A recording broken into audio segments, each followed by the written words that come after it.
dogs, protecting you and your family. Call 396-5555. Jacksonville. He's Hacker. I'm a sausage guy. Yeah, that butcher shop with the juicy breasts. I like that. And he doesn't shy away from opinion. I have always liked Florida State. And now I do realize why people don't like Florida Gator fans. So if you're going to blow it out, just blow it out. But Shad Khan, the owner, didn't see it that way. Hacker After Dark on 1010XL. And a very good Tuesday evening to you, Jacksonville, our late night show. Are you kidding me? Ladies and gentlemen of Jacksonville, Florida, let me ask you a question. Where would you rather be from 10 o'clock to midnight on a Tuesday than right here with Dylan Denmark and yours truly on Hacker After Dark? And we do appreciate you staying up late with us. We are absolutely jam-packed. We will have a little locker room talk in the next 5 minutes with Jaguar tight end Luke Farrell and Jaguar defensive lineman Foley Fatukasi. I was down in the locker room today, had a chance to speak with a couple of guys, including Farrell and Fatukasi. We'll bring you those conversations very, very soon. Also, Demetrius Harvey of the Florida Times-Union. He comes up later in the 10 o'clock hour to preview the Jaguars and the Saints inside of 48 hours till the Jaguars and the Saints go at it there at the Superdome in New Orleans. And a little college ball in the 10 o'clock hour as well. My friend Brent Beard, you see him on First Coast News. You get him weekly right here on Hacker After Dark. Brent comes up in less than 20 minutes. But as we do every night, to kick it off here on Hacker After Dark, we give you a big deal of the night and Dylan Denmark. Let's do that right now. Time now for the big deal of the night. What's the big deal? What is the big deal? No big deal. It is a big deal. On Hacker After Dark. I have said repeatedly this week, as much as you can say in a 2-day period, Monday and Tuesday, that I would not play Trevor Lawrence. It's an NFC game of regular season tiers, right? You want to win every regular season game, but some regular season games mean more than others. You got the division games at the top, conference games in the middle, your games against out-of-conference competition like this one, Jacksonville against New Orleans at the bottom of the regular season tier tree, if you will. Every game's important. You want to win every one of them. But a quarterback nursing a knee injury that's wearing a brace in practice 2 days before kickoff, personally, I would not play them. And I went down to the locker room today with the mindset that Trevor may not play on Thursday night. I no longer feel that way. Being down there today, hearing little whispers here, whispers there, but just basically getting the vibe. I was not told anything directly. I don't want to make it seem like that. I was not told. But the vibe I got down there is that I now believe Trevor Lawrence will play on Thursday night. And I hope it's the right decision. Now, look, if he goes out there and he throws 3 touchdowns and the Jaguars leave that dome with a win on Thursday night, then it's a great decision. Great decision. If he goes out there, gets banged up a little bit against a good Saints defensive line, maybe doesn't re-injure the knee, but certainly doesn't do that knee any favors, and it puts him in any question for the game against Pittsburgh in 10 days, then it was a huge, huge risk that failed. So I'm going to take the glass half full approach. Hey, I'm getting older. I'll try to be more positive. The glass half full approach, obviously, if he does play, that means he's been cleared medically. The Jaguar training staff feels good enough for him to be out there to protect himself. All right, I will trust the Jaguar training staff. Would I put him out there? No, I probably wouldn't. Wearing a brace on Tuesday, with a game on the road, short week on Thursday. He's never worn a knee brace in his life on a football field. I think there's a lot of risk that comes with that. But Denmark said it earlier in our pre-show meeting. Risk-reward, man. It's all about risk-reward, not just in the NFL, but really in daily life. And this is a risk-reward. You risk putting Trevor out there, but the reward would be if he goes out there and plays like Trevor Lawrence, and they come back to Jacksonville with a win. Again, I did not believe Trevor was going to play earlier today. I do now believe Trevor will be out there on Thursday night. I was in the locker room earlier today, had a chance to catch up with numerous players. We'll bring you some of those conversations tomorrow. We'll bring you some of those right now. And right now, Jaguar tight end Luke Farrell has had a nice year. Nice year for Luke Farrell. That Jaguar offense has been good the last couple of weeks. Let's have a little locker room talk with Jaguar tight end Luke Farrell. All right, in the Jaguar locker room, Jaguars getting ready for the New Orleans Saints. Ryan the Hacker Green in here with Luke Farrell, Jaguar tight end. Luke, how we doing? Doing well. How are you? Luke, we're good. Practice, a quick week for you guys, man. How's practice gone so far? Yeah, I mean, it's been good. Anytime you're in a Thursday, short week, you got to really get it in mentally, and get your bodies back physically. I think we're doing a good job of that. Media and fans like Thursday night football. Obviously, we don't out there. We're not playing. You guys probably aren't big fans of this, correct? Yeah, I mean, it's always a challenge. You go through such a physical game like we play every Sunday, and then you got to get a short week. So, I mean, and it's a challenge every team faces. So, we got to come in that mentality. The Saints are dealing with the same issues. So it's even playing field there. 3 games in a row. You guys have won from 1-2 to 4-2, and the offense in particular has been clicking pretty good. What's been working for you guys as of late? Yeah, I think it's just execution at all levels, being where you're supposed to be when you're supposed to be there, eliminating pre-snap stuff and trusting each other. And I think we just kind of built on that and, added to the momentum every week and just carrying us through. We certainly don't know yet, Trevor, or obviously CJ, regardless of who it is. Any added, pressure's probably not the right word, but any added motivation to go out there and perform that much better based on the quarterback situation? No, I mean, kind of like I said, it's just kind of about executing and everybody doing their part, and that'll all add up together into a powerful offense. Saints defense certainly has some name players, Tyrann Mathieu, Demario Davis, to name a few. What have you seen from them on tape so far? Yeah, just their physicality. I think that's, especially, again, on a Thursday game, short week, is just matching that physicality and bringing our own, from the jump and continuing that through the game. You played in the big house. You played in Happy Valley. You're used to tough road environments. Superdome's unique, particularly at night. Are you guys getting ready for that? Yeah, absolutely. Always got to prepare for the noise. We've heard some stories from other guys that have played away games there. The only experience I have is in preseason rookie year, so not quite the full force of a night game, in the Superdome. So, preparing for that. This is fun, right? Year 3 for you, 4-2. Hadn't been 4-2 in the first 6 games or first couple of years here. How much fun are you guys having? Yeah, no, it's been a blast. Like I said, we're just kind of feeding off all that momentum and having a lot of fun doing it. Luke, best of luck Thursday, man. We'll be watching. Appreciate it. There you go, Luke Farrell in the Jaguar locker room. Yeah, I thought about it when he said it, and I don't even know why I'm going to bring it up, Denmark, but I will.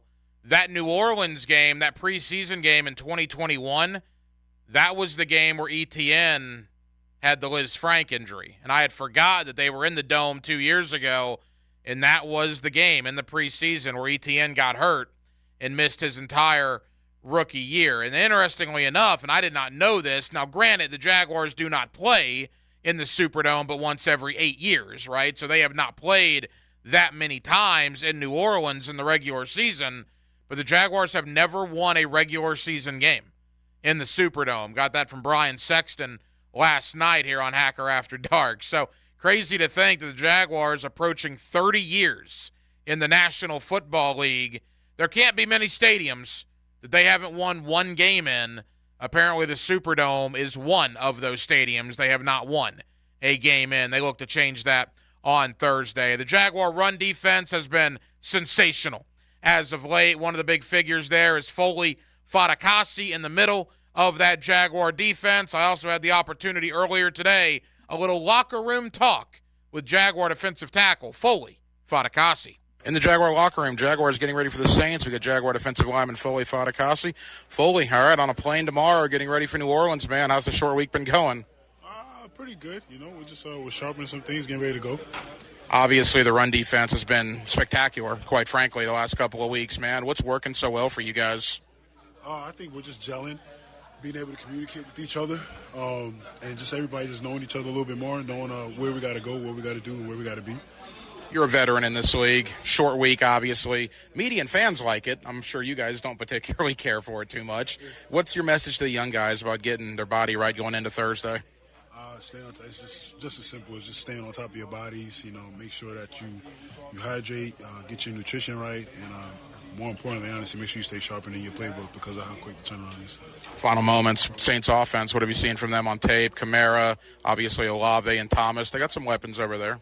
They got a lot of good things going on right now. So our biggest worry, not worry, but our biggest thing is that we make sure that we go there and just handle what it is that we have to do because they're a really good offense.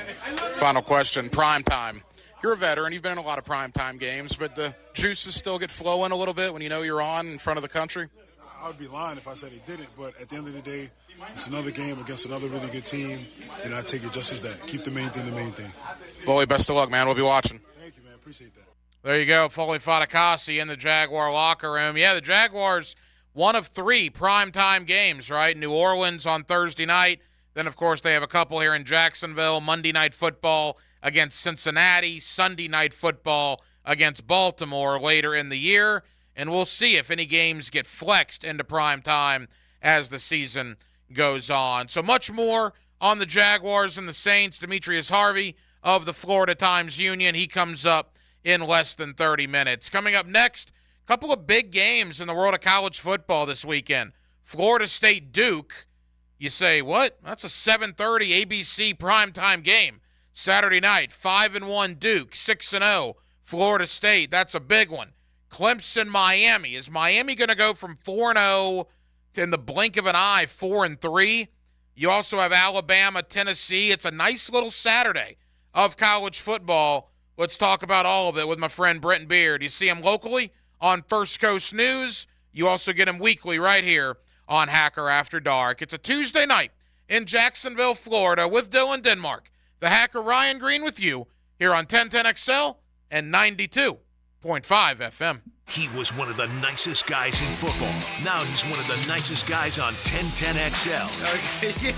Catch David Garrard Mondays from 10 to noon on Jaguars Today. On 1010XL. Brought to you by your local Napa Auto Care Centers. Are you searching for your next great ride? Then I've got great news for you. Arlington Toyota Pre-Owned has just announced an unbeatable inventory of over 500 used vehicles all in one place. I'm talking cars under $18K, over 200 SUVs, and more than 100 pickup trucks. Even better, right now, get no payments until January 2024.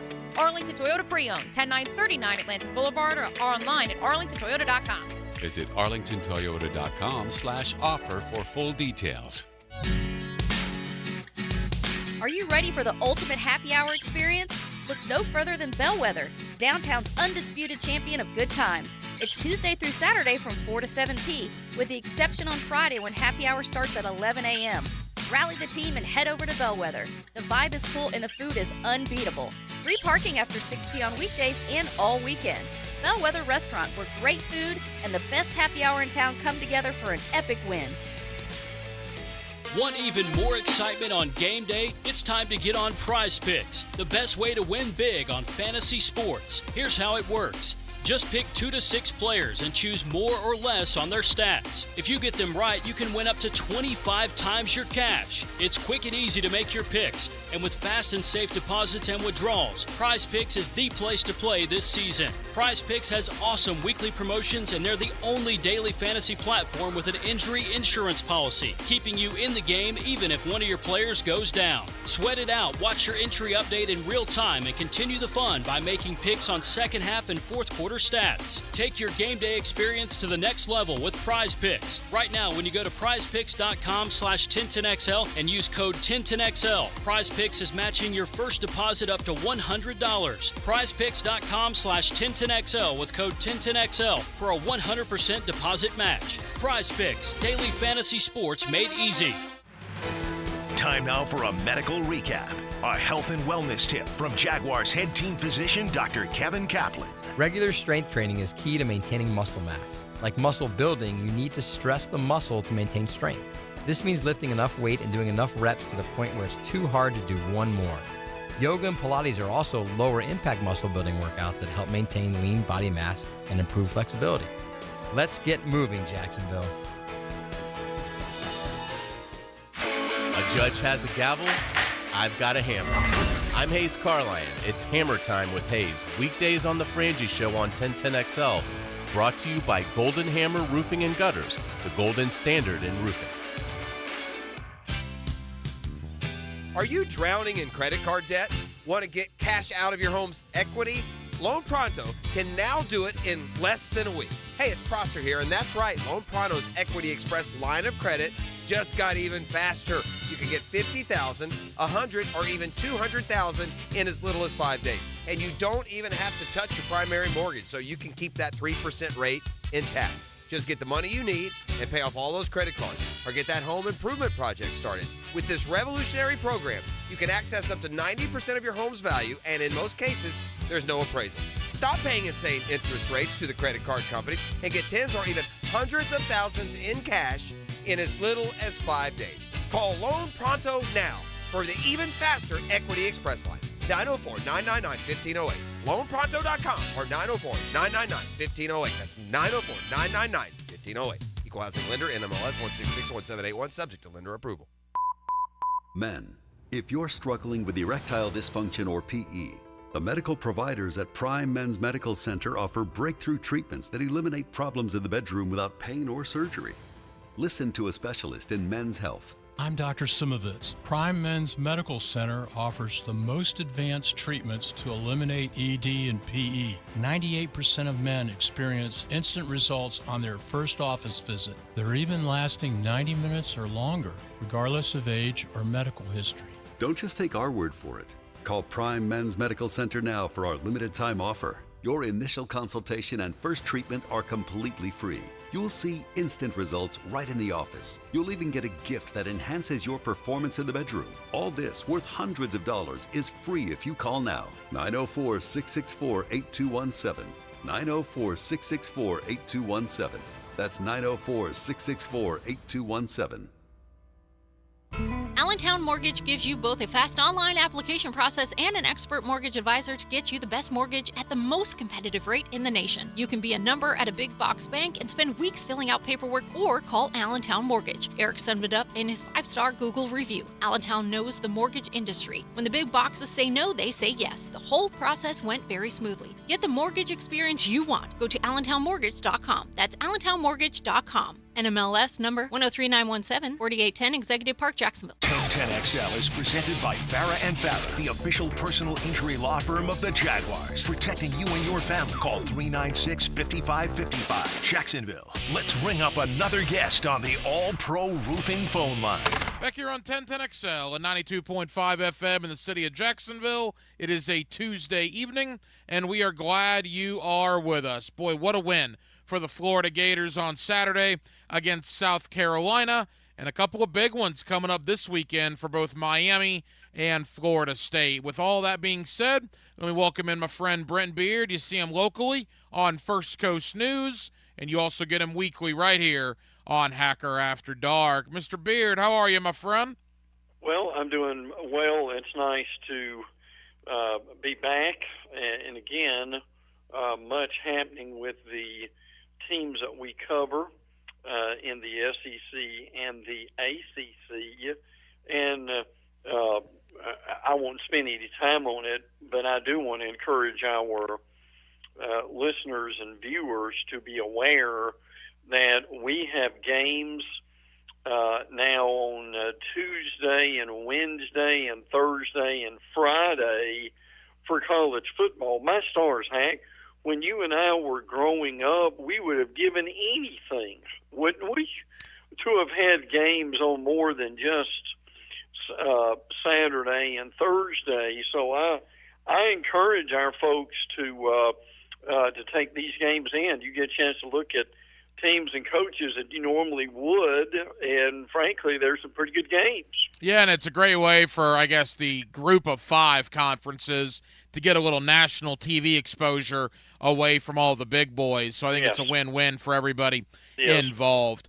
Brent, what a win for Florida. Now, normally, in the days of Spurrier and Urban, you go to Columbia, South Carolina, and beat the Gamecocks, nobody would really think much about it.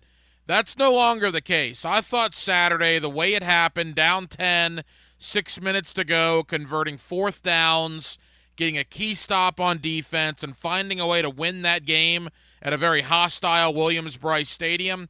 Brent, that felt like a big one for Billy Napier. Oh, it was huge in a lot of ways.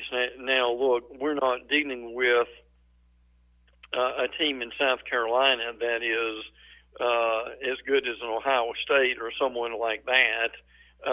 In fact, they're average in a lot of ways, but to go on the road in this conference and to beat a team that has a solid quarterback in Spencer Rattler is tremendous. Now, Hack, would you have thought that Graham Mertz would have been the quarterback of the day instead of Rattler in that game?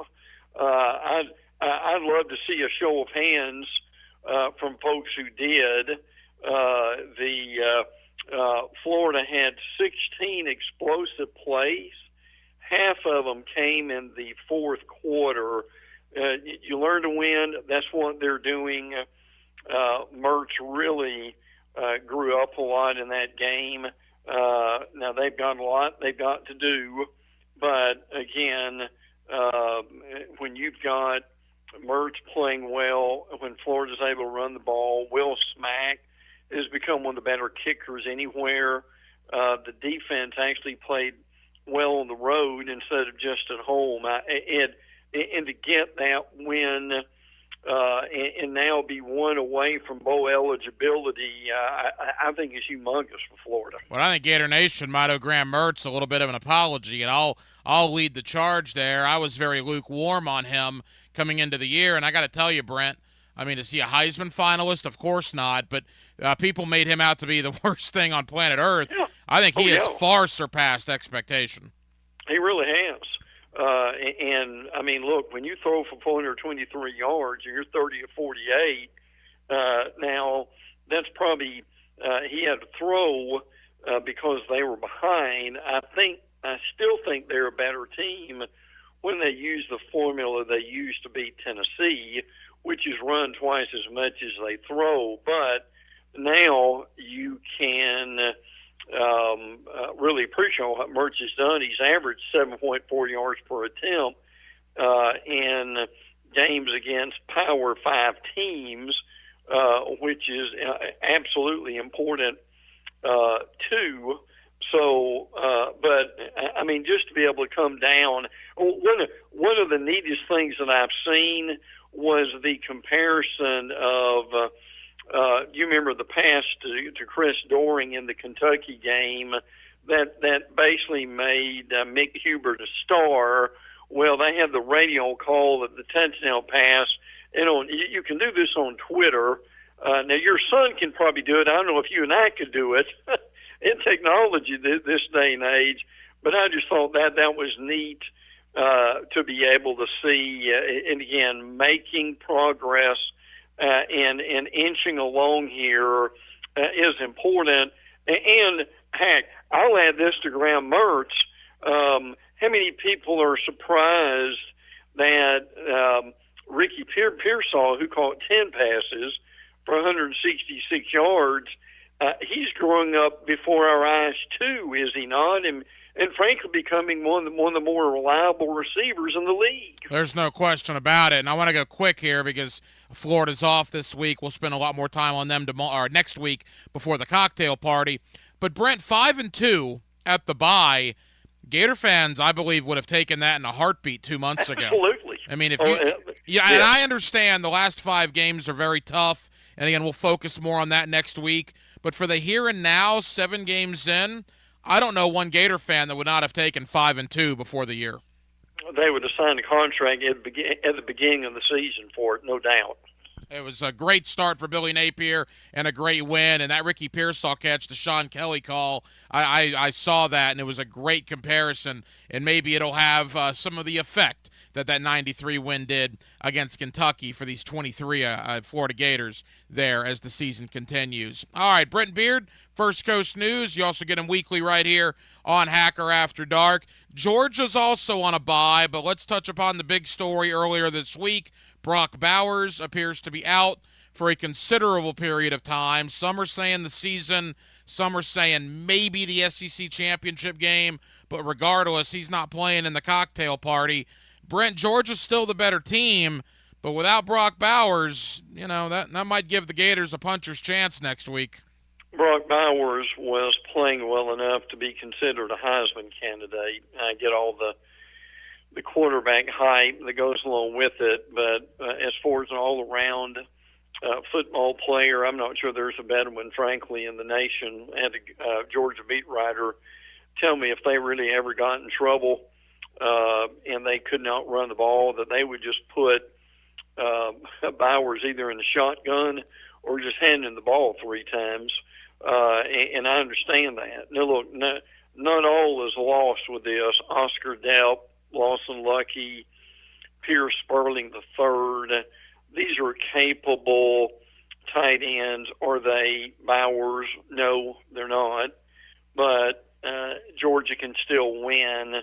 And look, people need to take a peek at this Georgia schedule that's coming up. I mean, this Georgia schedule still got Missouri, Florida, Tennessee in a big game, and they've got a very interesting game also with Ole Miss. So, but Georgia's kind of continues to do what it does. It has a slow start, and then they're able to pick things up. But yes, this has got everyone's attention, and they will be talking about the guys to replace him temporarily. But you got to have Bowers back. Tua Tagovailoa had this same injury in Alabama, and it basically takes you about 4 to 6 weeks to work your way through it, frankly. So hopefully he deserves to be back, and he can obviously help them tremendously in the postseason. Brent, you said it about their schedule. The interesting thing there, I thought that schedule was a cupcake schedule at the beginning of the year. But again, you let things play out. Florida's better than we thought. Missouri is clearly better than we thought. And Ole Miss, I think, is better than some thought. So all of a sudden, Georgia's still going to be the favorite in all these games, but it doesn't look as easy as maybe it did a month and a half ago. No, it really doesn't. And you've got probably either Alabama or LSU to play them in the SEC championship game. So no, this schedule is not as rubber stamped,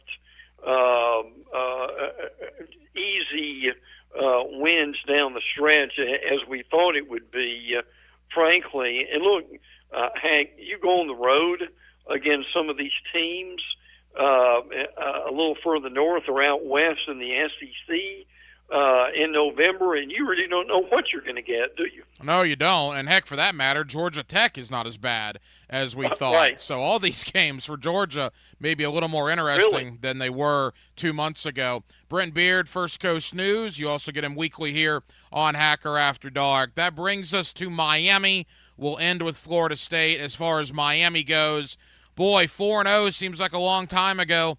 Brent, they lose to Georgia Tech in ridiculous fashion a week and a half ago. This past week, they get beaten pretty soundly, right, at the hands of North Carolina.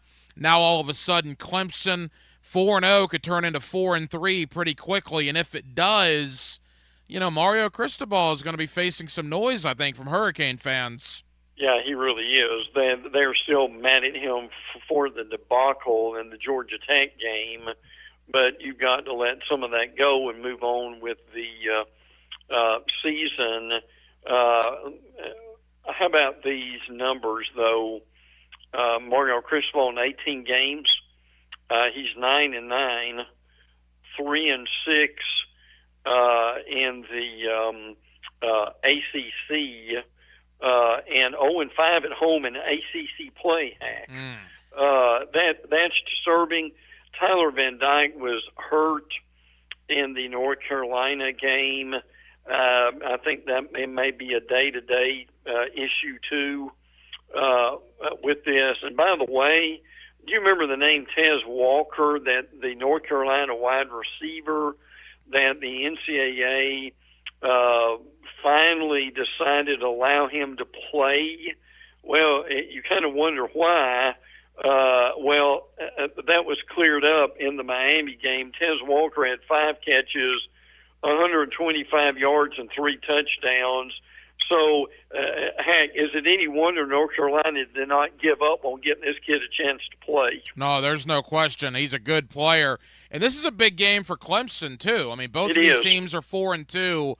Both of them are probably out of the ACC championship picture. If they have any chance, they need to win this game. So Clemson's going to come down there with a win on their mind. So Miami and Clemson both in desperate need of a victory, both sitting at 4-2 on the year. But that is not the ACC game of the week, surprisingly enough. The ACC game of the week will be at Doak S. Campbell Stadium in Tallahassee. And who would have thought this at the beginning of the year, Brent?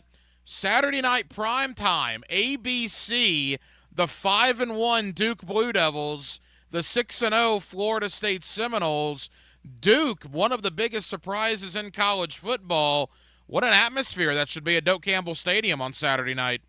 That really ought to be a lot of fun, and Duke, frankly, has earned it. Now, the question that we don't know is, will the Duke quarterback and Riley Leonard, be able to play? He hurt an ankle a few weeks ago in the Notre Dame game, and his backup did not do a whole lot around this time. But again, give credit to Mike Elko, who is going to be a hot commodity going on too. So I can understand where this is.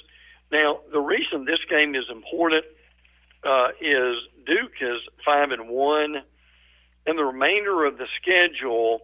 Now, look, I still think if Florida State wins out, that they go to the playoffs.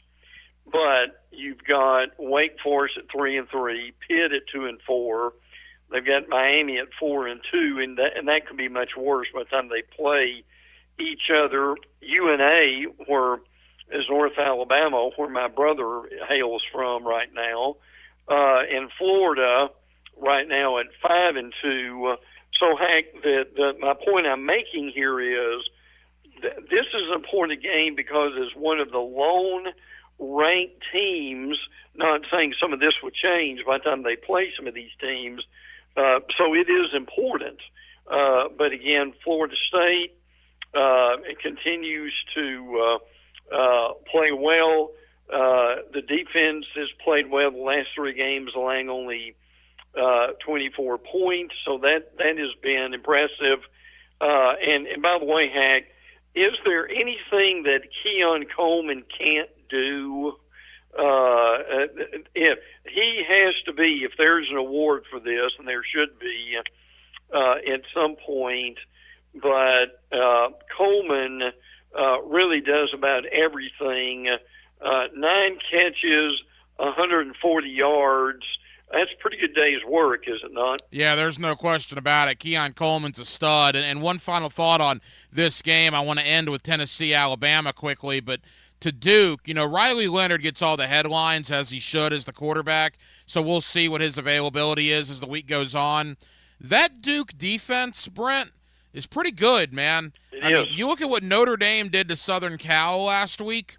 I know Notre Dame beat Duke. They didn't do that to that Duke defense. So that Florida State offense is going to have a challenge on their hands. That team is not just Riley Leonard. They got a defense there in Durham, North Carolina. That's the Saturday night primetime game. The big SEC game, Brent, involves your alma mater, the Alabama Crimson Tide, the Tennessee Volunteers. Will it be revenge in Tuscaloosa? We remember the game last year, one of the best college football games I can remember in recent memory. This is not the same Tennessee team, although to their credit, they have found a way to get to 5-1, right? That's where they are. They go to Alabama. Alabama looks like they're hitting on all cylinders right now. What do you think of the Volunteers and the Crimson Tide? Well, Tennessee has not won in Tuscaloosa since 2003. And for them to win 2 games in a row would be extremely important for their program. Tennessee's doing 2 things that they really did not do real well last year.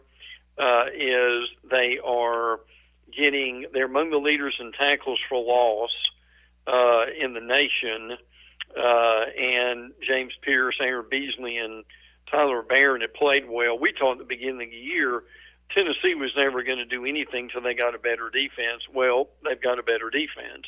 And the other thing is they're averaging around like 225 yards a game rushing.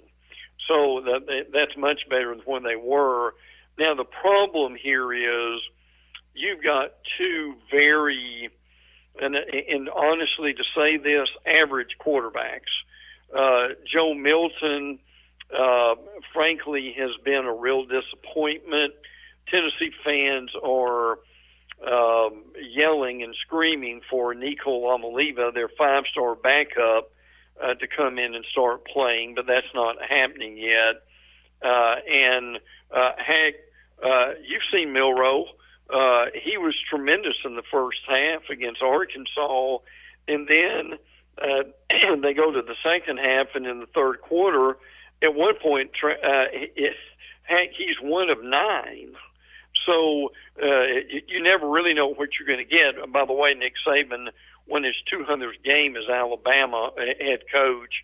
But I'll say this, he is not going to admit this, but I've certainly heard this from Alabama people.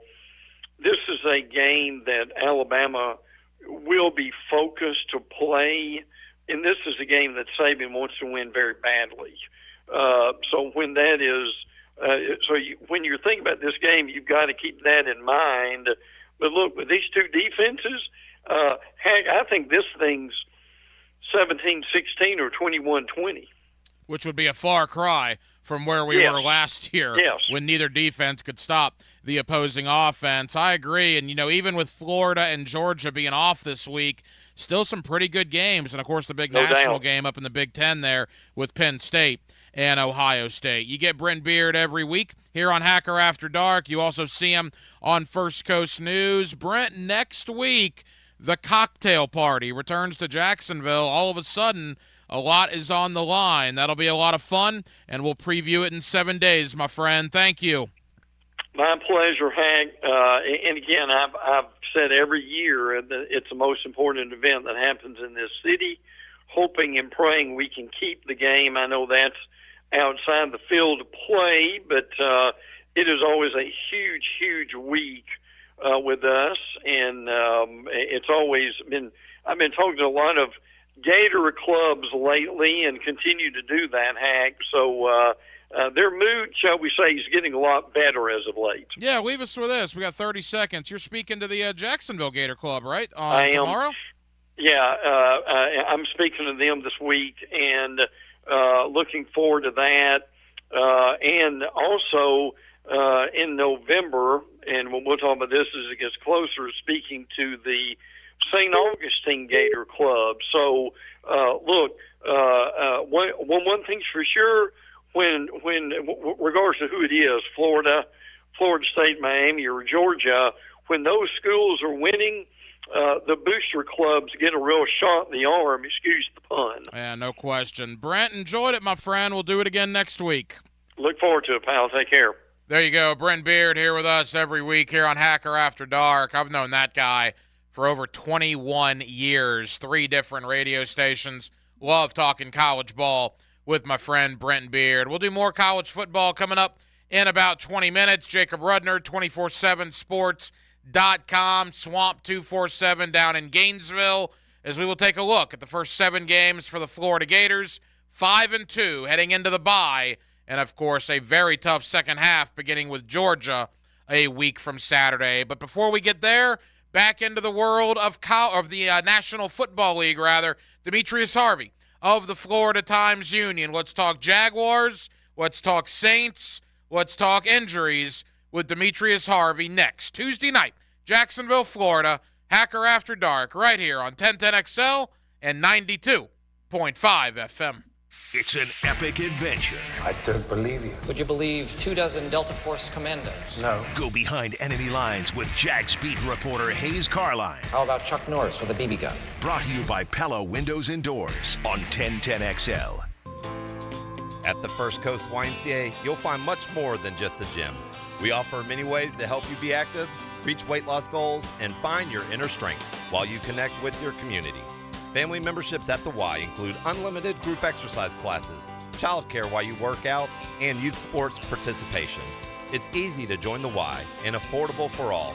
Plus, the Y is a great place to meet a new circle of friends. Visit the Y near you or online at fcymca.org. At Andy's Automotive and Truck Services, they know that your company's fleet represents your business, your reputation, your pride. So Andy's Automotive provides after-hours and mobile service to keep your fleet in top shape. And this month, Andy's is offering new fleet accounts a 25% discount, up to $500 off your first repair. Experience the service difference with Andy's Automotive and save money with a new fleet account. Visit their team online at andysats.com. If you're looking for exterior solutions that provide you reliability and durability, it's time to call Armor Guard Exteriors. Whether you need seamless gutters or gutter protection, hurricane products, impact windows, glass lanais, or retractable awnings and screens, we've got you covered. Call My Home Team today for your 5-star experience at 904-906-8669. Armor Guard Exteriors, committed to quality, and that's a promise. At ABBQ, they are turning up the heat on game day with a spread that'll make your taste buds do a victory dance. Football and barbecue always play together. I'm talking mouth-watering wings, juicy burgers, and tantalizing appetizers that'll keep your hunger in check as you cheer for your team. Come for the food and football, and stay for the teal-colored Jell-O shots, your destination for mouth-watering barbecue and an unforgettable game day. ABBQ, meet and drink with us. This Date in Sports History is brought to you by Southeast Orthopedic Specialists. On October 17, 1971, in the Baseball World Series, the Pirates beat the Orioles 2-1 and claimed the championship. The MVP, outfielder Roberto Clemente. This is your Mad Dad's Update with Chapter President Donald Ford. Mad Dad's is asking for good, committed men who want to be part of an organization that has been around for 17 years. We are a group that is part of the solution, not the problem. We are a group that don't stand around murmuring and complaining, but get into action and hit the streets to get the community to break the code of silence to remove the murderers off our streets. We do not require a lot of time, just willing and able bodies to get involved. We've had far too many murders this year already not to get involved. If you want to be part of this great organization, call 904-718-1649. We're looking for men, not men acting like boys. Hit me on Facebook and tell me what you think. For information about Mad Dad, go to Mad Dad's Jacksonville Chapter Facebook or MadDad'sJacksonville.com. Hey sports fans, it's Hayes Carline for QC Kinetics. The future of joint pain relief is here. It's QC Kinetics, advanced regenerative medicine. This is amazing stuff. If you've been told more steroids or surgery are your only options, don't be so fast. Get a second opinion and learn more about how you can harness your body's own healing agents to attack that joint pain. You've got to go see QC Kinetics. You can call to set up a free consultation at Mandarin or Ponte Vedra locations at 904-274-5522. Again, 274-5522. Imagine living your life this fall with no more pain in your knees, your hips, shoulders, back, with no drugs, no downtime, and no surgery. Look, life is about motion, and QC Kinetics is giving people their lives back with these all-natural treatments. Again, give them a call, 904-274-5522. That's QC Kinetics. Some days I cover up because of my moderate to severe plaque psoriasis. Now I'm hitting the road with clearer skin thanks to Skyrizi, Risankizumab Riza, a prescription-only 150 milligram injection for adults who are candidates for systemic or phototherapy.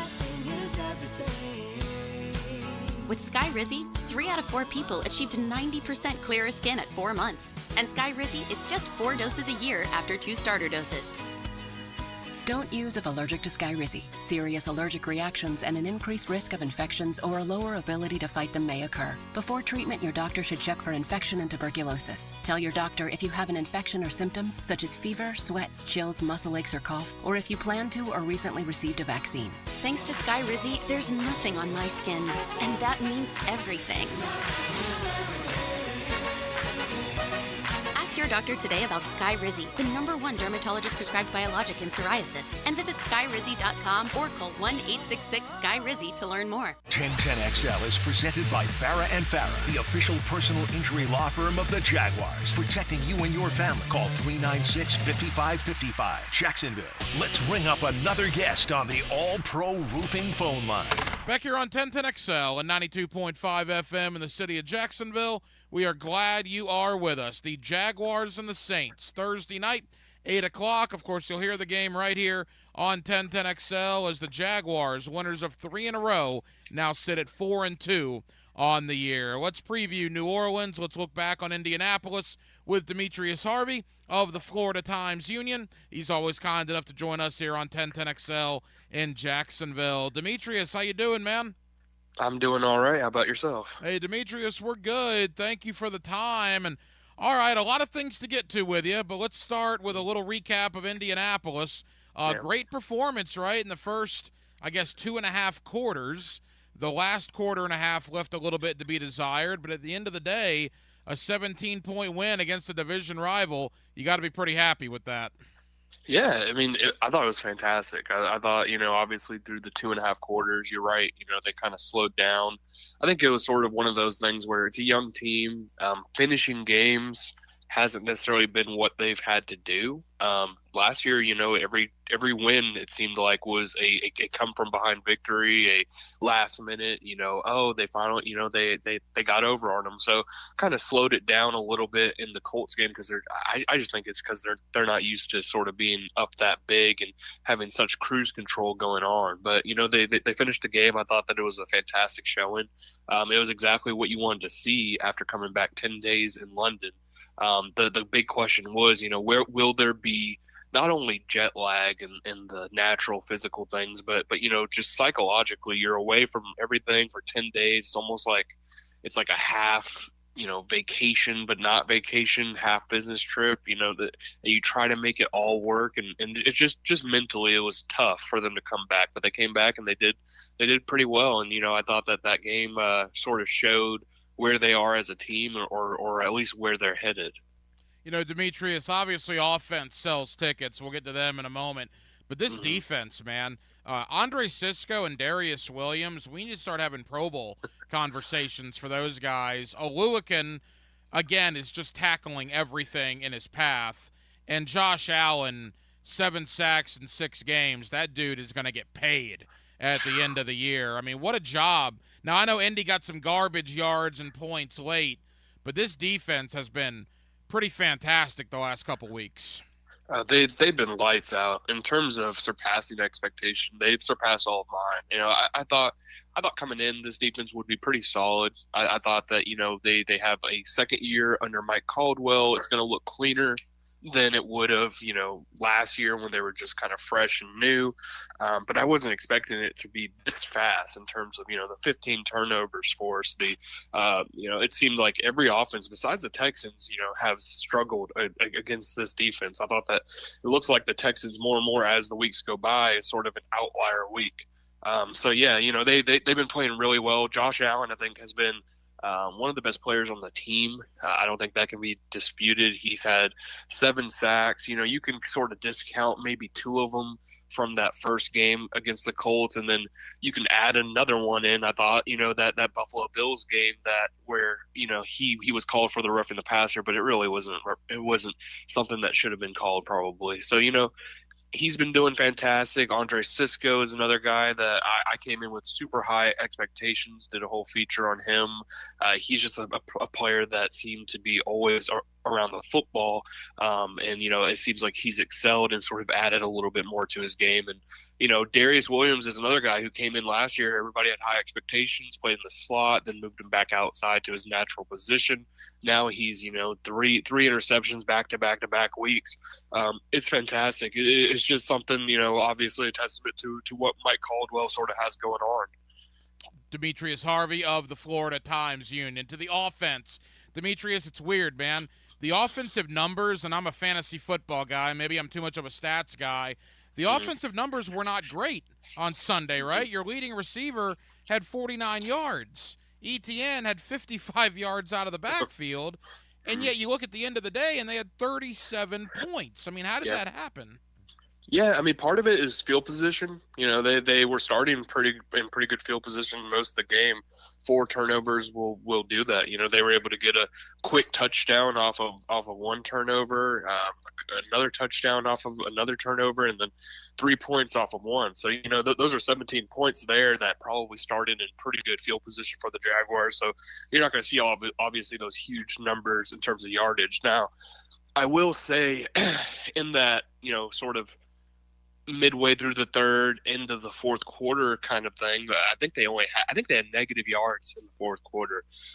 So, you know, that's something that has to be fixed. It has to be something where they keep their foot on the gas, because, yeah, you know, the Colts probably were not going to come back and win that game. But, you know, say the Jaguars missed that field goal near the end, it's 34-20, and then the Colts score a touchdown. You know, it could have gone a little bit different of a path, and so I do think that is something to sort of think about, and it might point to, again, you know, this team, this offense isn't necessarily used to protecting leads.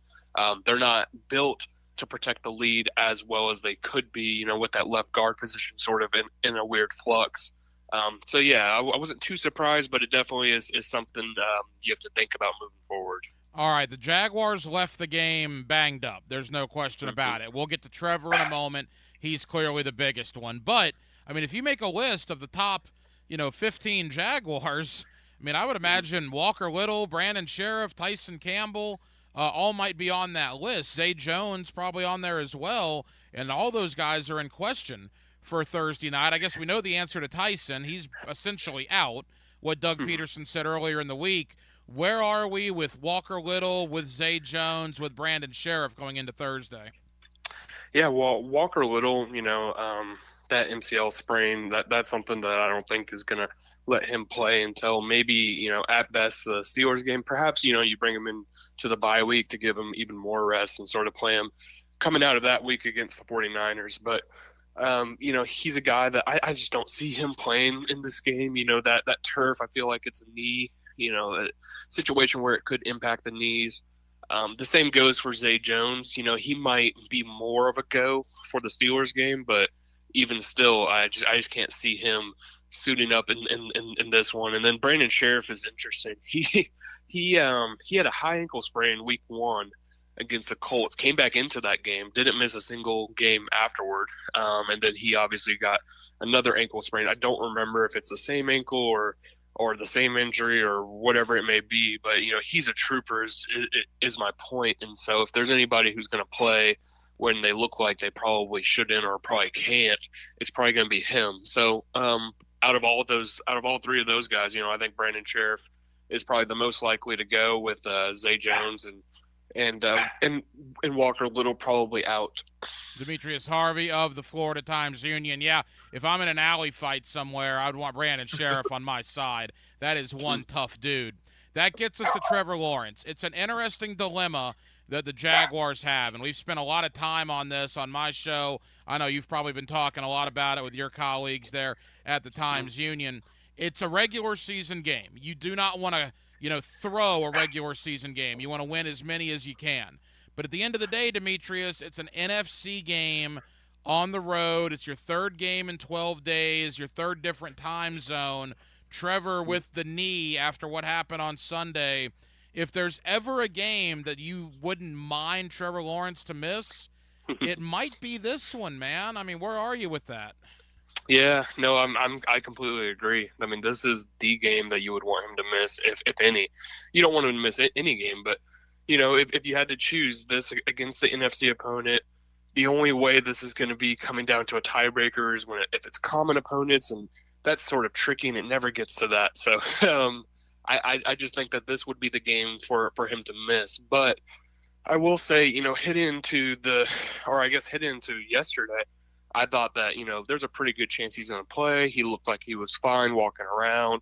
He wasn't sporting a boot that we saw. Obviously, pictures came out later that he was wearing one, or something that looked like one. And so it's a situation where it feels like, you know, is it really worth sort of having him basically not practice this week and then go into Thursday, play against a pretty good defensive front that the Saints have. Cameron Jordan, there's a few guys on that line who are pretty good players, and the Jaguars have struggled with their line. Brandon Sheriff might be out. It seems to just all be sort of leaning in the direction of, hey, let's just sit Trevor for this game, hope we win with CJ Beathard. I know that they have a strong belief in him and a strong belief in what he's able to do. So, to me, that's the direction it's headed. I'd probably say 25-75.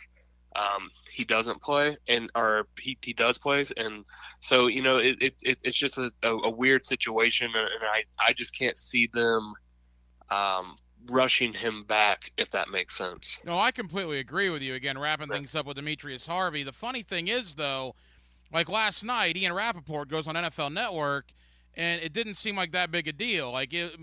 Listening to Ian, and again, he's not always right, but he's one of the most dialed-in guys. It almost seemed like he was told that Trevor was going to play. I know a lot of people here locally believe he's going to play. I'm like you. I'm leaning towards him not playing, so I don't know why there's the disconnect there, unless the Jaguars are sending out mixed signals. And I almost thought it was funny, and you were in the press conference with Doug. You might have even asked him the question. He almost had kind of a smile on his face yesterday, being so coy about Trevor Lawrence, obviously wanting the Saints to think about both Lawrence and Beathard. So the Jaguars might be using a bad situation to try to use it in their favor a little bit. Yeah, no, and Doug, without giving much away, Doug is sort of that way in terms of the gamesmanship and wanting to make it seem iffy. A lot of guys are going to be questionable. Day to day is, I guess this year is the new week to week, or whenever we get him back sort of comment, and he's playing it pretty well. I mean, that's his prerogative. He doesn't have to say pretty much anything about Trevor Lawrence. He referred to Fergie, which is the Jaguars' team doctor, or one of the team doctors for the Jaguars. So, it's a situation where I think that Doug doesn't have to show his card, so he's not going to. I wouldn't read into almost anything that he says up there in terms of injuries. Tyson Campbell is a different situation. Just because a hamstring injury is obvious, he's not going to play in 3 days, kind of thing. But yeah, so I just really think that Doug's sort of playing coy, and that's going to leave some confusion in the day to day. And I don't think that anybody necessarily knows 100% right now if Trevor Lawrence is going to play. What I thought was interesting is he said, ask Fergie, the team doctor. Well, that's all fine and well. When's the last time the team doctor addressed the media? I mean, never. So. Why don't you say, ask Sebastian the cat, or ask, ask Barack Obama if he's going to play. I mean, we're not going to talk to these guys. How, that's ridiculous to me. But anyway, all right. Final question. Boy, the Saints are really banged up as well, right? I mean, their offensive line is decimated. And they have a short week. They could be without 2, potentially 3 starters. So this is going to be a war of attrition, right, on Thursday night. You got 2 really banged-up teams playing each other. Oh, yeah, it's going to be one of the – and this is every Thursday night. I hate the Thursday night games, I'll be honest. I think it gives a poor product. I think it leads to a lot of injuries, and I think the players – I actually know the players hate it. So it's a terrible game, but, it's one of those things where you have to play, and both teams are headed into the game pretty banged up. The Saints are a lot more banged up than the Jaguars. It just seems like the Jaguars have a lot more key spots. Obviously, Trevor Lawrence is the biggest one. So it's a game that's going to look sloppy. Every Thursday night game, pretty much every Thursday night game looks sloppy. I think that it's going to be a situation where you're going to have to run the football. If you're the Jaguars, run the football. If you're the Saints, and sort of hope for the best and get out of there clean. Final question. Can they win with Beathard if that's the direction it goes? I mean, it's really tough to say that they can't win with him, just because we haven't seen him. He's barely played. He got in spot duty in 21, barely got in that Detroit Lions game last year. I think he handed the ball off more than anything, and then didn't really play. And then during the preseason, he's looked bad at times, and he's looked okay to good at times. So, I don't necessarily have a really good feel on CJ Beathard. I obviously don't think he's anywhere near the talent level of Trevor Lawrence. Can they win with him? I think they can. I think that they have the talent around him. Travis Etienne, Calvin Ridley, Christian Kirk, Evan Ingram, guys like that around him to be able to win. But this is going to be a tough sledding game. I wouldn't expect this to be high scoring at all. I would expect it maybe to be a 21-17 sort of contest at max. I just really can't see CJ Beathard going in there and sort of lighting it up, nor can I see the Saints offense going in there and lighting it up. It just hasn't been functional over the past few weeks. Should be a heck of an opportunity for Josh Allen and Trayvon Walker, too, against a very banged-up Saints offensive line. Demetrius, I know you're heading out to New Orleans tomorrow. Safe travels, my friend. We'll do it again soon. Absolutely. I appreciate you. It's a heavyweight showdown in the SEC. It's number 11 Alabama and number 17 Tennessee. Saturday at 3 on 1010XL, Jacksonville's college football station. Get ready for big hair and big hits with Warrant. Sweet cherry pie. November 3rd at Thrasher Horn Center. Spend the night in rock heaven.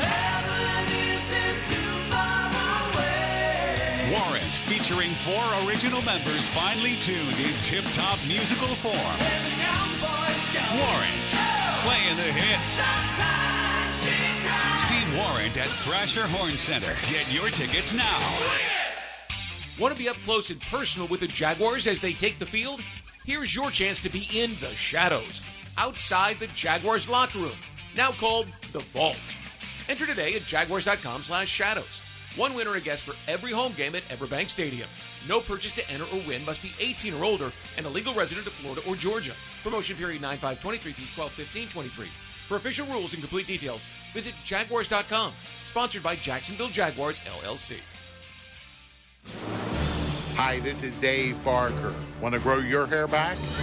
IHRS, right here in Jacksonville, is the only hair transplant clinic in the Southeast to offer multi-unit hair grafting and the 45-minute PRP treatments.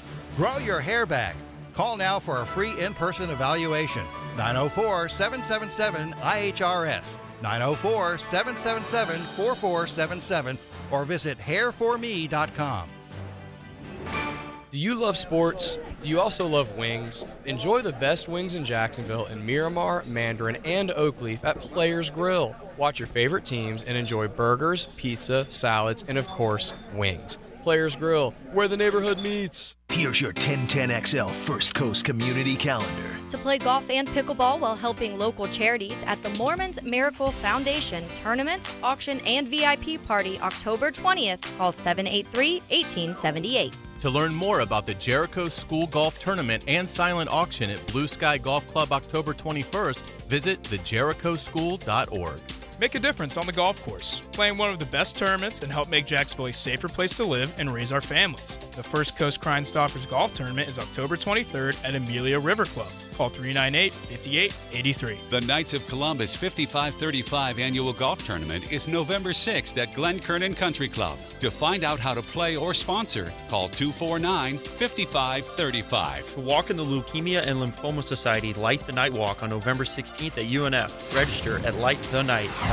If you're involved in a community event and you'd like us to help spread the word, find out how at 1010XL.com. Home of the Jacksonville Jaguars. WJXL FM, Jacksonville Beach. Unleash automotive excellence at Osteen Volkswagen of Jacksonville. Osteen Volkswagen is not just about cars, it's 27 years of family-owned operation and community. Visit Osteen Volkswagen today on Phillips Highway and at osteenvw.com. Are you drowning in credit card debt? Want to get cash out of your home's equity? Loan Pronto can now do it in less than a week. Hey, it's Prosser here, and that's right. Loan Pronto's Equity Express line of credit just got even faster. You can get $50,000, $100,000, or even $200,000 in as little as 5 days. And you don't even have to touch your primary mortgage, so you can keep that 3% rate intact. Just get the money you need and pay off all those credit cards, or get that home improvement project started. With this revolutionary program, you can access up to 90% of your home's value, and in most cases, there's no appraisal. Stop paying insane interest rates to the credit card companies and get tens or even hundreds of thousands in cash in as little as 5 days. Call Loan Pronto now for the even faster Equity Express line. 904-999-1508. LoanPronto.com or 904-999-1508. That's 904-999-1508. Equal housing lender, NMLS 1661781, subject to lender approval. The Edwin Watts Golf Hour will meet you at the green. Blue skies, fresh cut grass, birds chirping. The Edwin Watts Golf Hour. Grip it and rip it. Get tips, tour notes, and the latest gear Saturday mornings at 10 on 1010XL.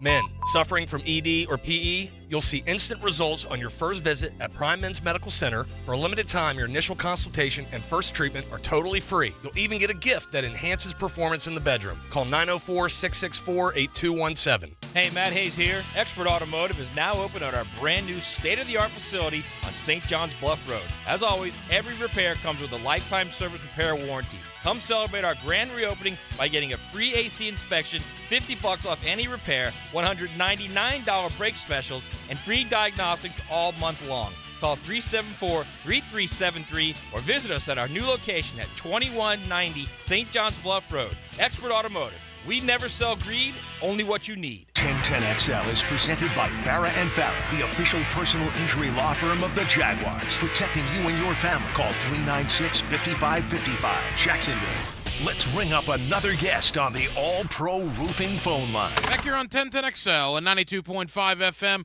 in the city of Jacksonville. We are glad you are with us. The Florida Gators, 5-2, 7 games into their year. I think a lot of Gator fans would have taken that. Coming into the season, that big win over South Carolina, 5 games to go, and they're tough. And it begins here at the cocktail party against the Georgia Bulldogs. With that, Jacob Rudner, 247sports.com. He's always kind enough to join us here on 1010XL in Jacksonville. Jacob, how you doing?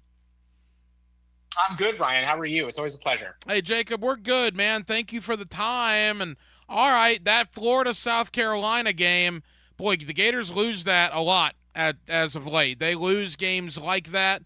But yet when that, in the fourth quarter, down 10, 9 minutes to go, they convert fourth downs, Jacob. They score. They get a stop after a boneheaded penalty on defense and then score again to win the game. Boy, you got to wonder if a win like that might be a turning point for Billy Napier and this team. Yeah, I mean, you would think that that's the kind of performance that Florida needs to maybe grab some real footing in terms of demonstrating the improvement that you and I, Ryan, have talked about so many times, over the past couple months. This is a Florida team that is not necessarily in a season right now where it's chasing national stardom or, even a berth in the college football playoff. That is not realistic, even at the moment at 5-2 for this Gator team. But I will say this, progress was really important for this team this year. And I think we saw a lot of that in this game against South Carolina. There was so much meaning behind this. Florida hadn't played well on the road in the lead up to this contest, 1-7 in games outside of Gainesville, and goes out there and gets its second win. Florida was 0-6 in games on the road where it trailed after the first quarter. This time they trail after the first quarter. They get a win. It's their first opportunity and first chance to do that, and they make it happen. I was very impressed with Graham Mertz once again. He continues to deliver both in the clutch and also in terms of his consistency and execution throughout games. He's a really clean quarterback who brings an element to Florida's operation that I'm not so sure we've seen now in a couple years at Florida, even dating back to its last coaching staff. And so this was an all-around very positive game, in my opinion. And I am curious to see how Florida will be able to kind of harness some of the momentum it generated, because as we've talked about with Billy Napier before, harnessing momentum hasn't been a strength for this team so far in his tenure. And this is a real opportunity to do so. Like I said, a huge road win, the second of his tenure, and something that could be a catapult after a bye week. Graham Mertz was fantastic against South Carolina. Ricky Pearsall was nothing short of sensational. How good has that guy been this year? And look, Jacob, those are the veterans on this team, right? But the young guys, I don't think Gator fans fully appreciated coming into the year just how young this team is. I mean, everywhere you look out there on offense and defense, you got freshmen or sophomores playing big and making big plays. No doubt about that. The Gators have utilized more freshmen in every game this season than any other Power 5 team in the country. And there's a reason for that. Florida did a good job in its high school recruiting class, making some solid evaluations and bringing in guys it knew or at least hoped would be able to contribute right out the gate. I'm talking about safety Jordan Castell has been excellent from the Orlando area. Bryce Thornton from Georgia has been a very nice addition to the program, despite not necessarily having as high a billing by recruiting services as a high school senior. Of course, you mentioned Eugene Wilson looks fantastic. Florida was able to incorporate him in a little bit more of a unique way throughout this game because in addition to those, pitch and catch type stuff that he's able to do, also some backfield alignments, which I really like to see just in terms of diversifying how Florida utilizes its playmakers before the snap. Really smart stuff for Billy Napier and whoever else is helping him coordinate Florida's offense at the moment. I think it also speaks to how bright the future of the program could be. I think that we're seeing progress in terms of the results on the field and Florida's operation at large, but we're also seeing these freshmen who we're talking about just grow from a week-to-week basis. And these are the guys who are going to have to come in next year and be the foundation of a team that is going to face a schedule that is as hard as any I've seen before, not just for Florida, but for really any team at the Power 5 level. So this is a critical development phase for Florida in terms of getting its youngest players up to speed. It also is great for recruiting. It's able to show recruits, hey, you want to come play here? Not only do you have an opportunity, but that opportunity is going to come right away if you're up for it. And so these are all selling points. It's foundation. It's very important stuff for sure. Jacob Rudner of 247sports.com. He's one of our guys down in Gainesville, and he's with us here on 1010XL. Jacob, before we look ahead to Georgia, all right, 7 games in, 5-2. You have a vibe down there in Gainesville. I'll tell you, here in Jacksonville, talking to Gator fans before the year, if you would have told them 5-2 in the first 7, I think they would have taken that. I think they would have signed on the dotted line immediately. So I think Florida, with that win over South Carolina, has put themselves at a point 7 games in where Gator fans are pretty happy right now. What's the thought down there? I think it would be a lot of the same in Gainesville as well. This is a team that had some rough projections for it set out even by national media, which some projecting Florida to be under 500. You look at Vegas. Vegas had an over-under for wins at just 5.5 for the Gators coming into the season. The expectations were poor, and now this is a team with 5 games to play and needs 1 to exceed the Vegas over-under, 1 in order to be able to become bowl eligible, and 2 to exceed last year's win total. And you've done that before your bye week if you're Florida. So, I do think that there were some expectations exceeded. I will also say this as someone who will try to play the middle ground here. As much as there is reason for excitement and confidence after a first 7-game stretch that exceeded expectations, I do think it's worth note who exactly Florida has played and who it will play moving forward. First half of the season, Charlotte, McNeese State, Vanderbilt, a Tennessee team that looks like it could be a little bit down, a South Carolina team that is certainly down. Florida plays Kentucky, has a really hard time with that. Florida plays Utah, has a really hard time with that one as well. You look at the back half of the schedule, Ryan, we're talking Georgia, LSU on the road, Missouri on the road, Arkansas and Florida State at home. I just named 4 top 25 teams, all of which are within the top 22 in the top 4. So I do wonder what exactly this team looks like when it has to face some of these really challenging opponents. But that's not to take anything away from the first half. This did exceed expectations. And 5-2 is a great start. No, I agree. The second half of the schedule, very tough. The one thing I will say is we're looking for improvement, right? To me, the 2 things about 2023 were show improvement and keep that 24 recruiting class together, which thus far they have. We're 2 months before the first signing day. And I look at last year, right? You lost to Tennessee last year. Well, you beat them this year. You lost to Vanderbilt last year. Well, you beat them this year. You've now beaten South Carolina 2 years in a row. If Gator fans, you wanted improvement, I think you've gotten improvement in the first 7 games. Obviously, the last 5 are tough. That brings me to Georgia, the cocktail party a week from Saturday, and certainly there's a lot of time to discuss this, but some pretty big news out earlier this week with Brock Bowers apparently going to miss that game and might miss the rest of the season with a high ankle sprain. Look, Jacob, I'm not going to sugarcoat it. Georgia is still the better team, but there's no doubt losing Brock Bowers has got to get Gator fans at least somewhat interested in how that affects that game a week from Saturday.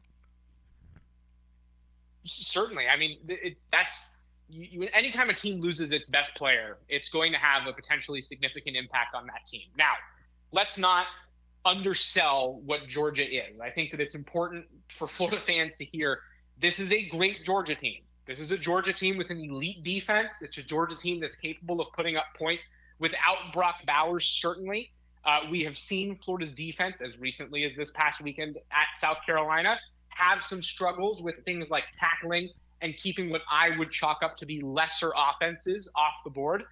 And so, I think that it's kind of two things can be true. It's significant that Brock Bowers is out. I do wonder how significant it will be, because I think that Georgia is still the great team that we know it to be. They're number one for a reason. And so the impact, to me at least, is kind of a to be determined thing. I think that, we're not going to discount how much it might matter to not have Brock Bowers, but I also do wonder what Georgia will be able to do with an extra week to prepare, no less, against Florida, even without him. Jacob Rudner, 247sports.com. Jacob, final question. You cover this team as closely as anybody.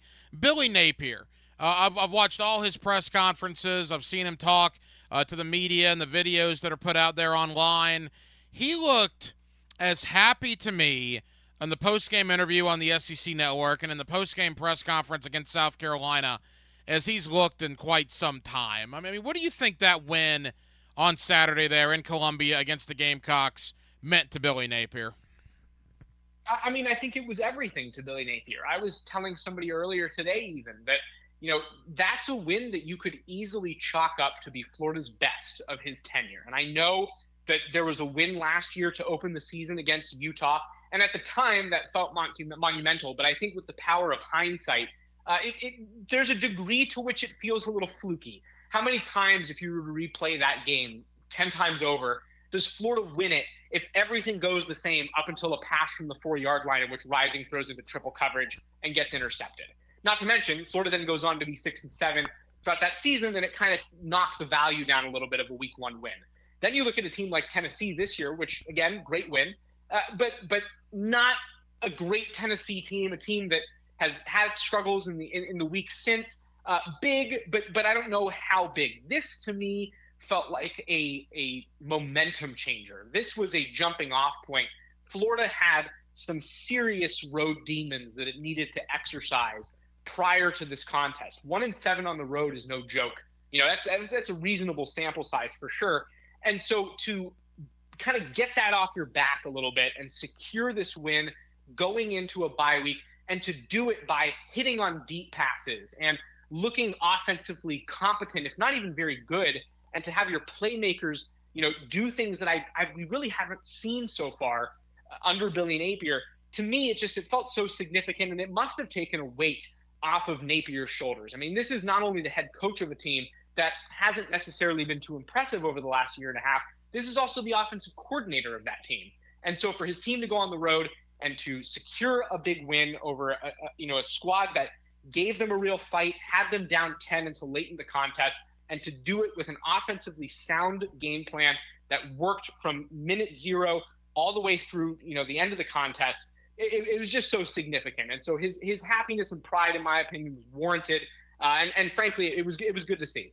Jacob, tell the Gator fans over here in Jacksonville where they can find your work and what to expect over the coming days. Yeah, well, I'll start with what's to expect. I think that's far more exciting than myself. And that is that it might be the football bye week, but we are rapidly approaching basketball season in Gainesville, just 3 weeks away. The Gators are starting to really get into gear with these preseason practices and scrimmages. And so there will be lots of things to look for on that front, in addition, of course, to what the Florida football team is doing. And if you're looking for that kind of content, you can find me at Jacob Rudner on Twitter and over at swamp247.com. Jacob Rudner, 247sports.com. Swamp247 does a terrific job covering the Florida Gators. Jacob, know you're busy, brother. Thank you for the time. We'll do it again soon. Thanks for having me, as always. He's not a defense attorney. He is the defensive player of the game. Let's go get a pick and score. After the game, catch the Superior Fence and Rail defensive player of the game. That's how they feel. Let's go. On 1010XL. Atlantic Self-Storage, the official storage partner of the Jacksonville Jaguars. Need to make room to watch football in your home or need a place to park your boat or RV? Store it all at Atlantic Self-Storage. Over 50 locations in Northeast Florida. 24-hour access, all with month-to-month leases. Moving? They can help with supplies.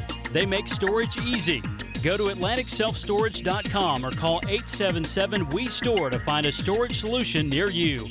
Go Jags! Join Boys and Girls Clubs of Northeast Florida for their Beaches Barbecue Bash, November 2nd at ABBQ in Atlantic Beach. Enjoy food, drinks, cornhole, live music, and a live auction while impacting young people. Learn more at bgcnf.org/events.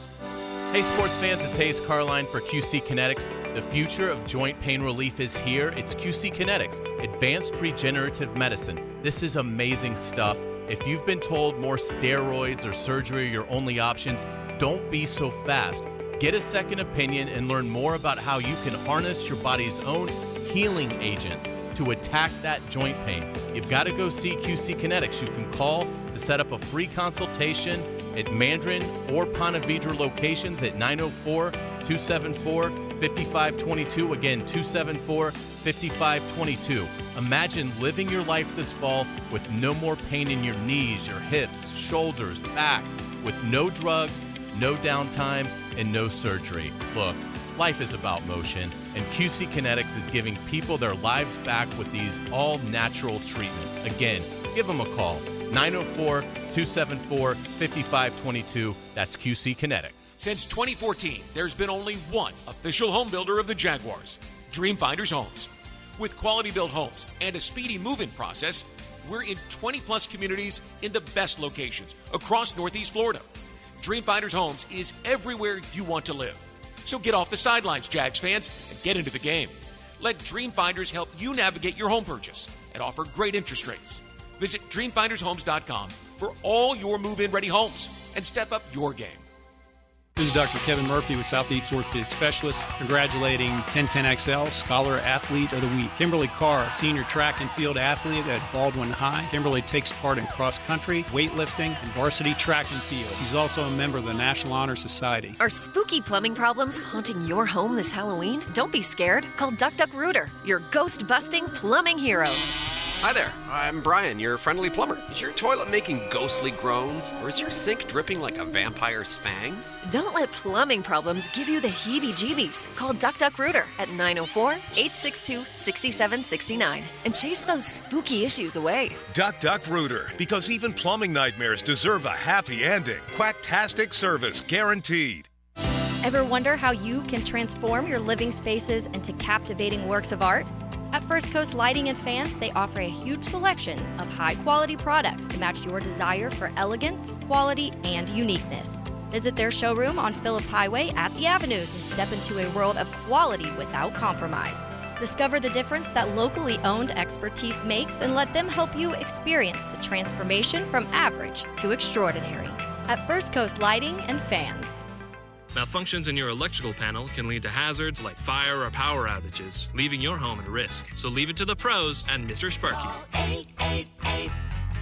888-8-Sparky. Your on-time electrician, Mr. Sparky of the First Coast. Some days I cover up because of my moderate to severe plaque psoriasis. Now I'm hitting the road with clearer skin thanks to Skyrizi, Risankizumab Riza, a prescription-only 150 milligram injection for adults who are candidates for systemic or phototherapy.